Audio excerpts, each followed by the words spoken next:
Relay করে শোনানো হলো। বাংলাদেশ বেতার সিলেট। এবারে শুনবেন স্থানীয় সংবাদ। আসসালামু আলাইকুম।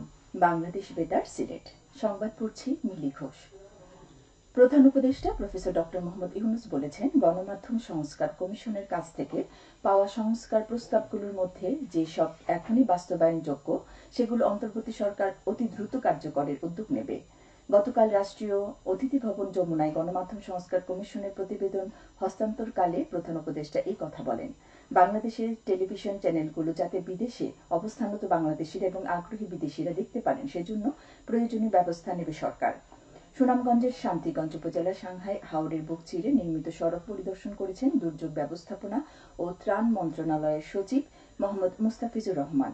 এ সময় সাধারণ কৃষকদের সাথে মতবিনিময় সভা করেন তিনি।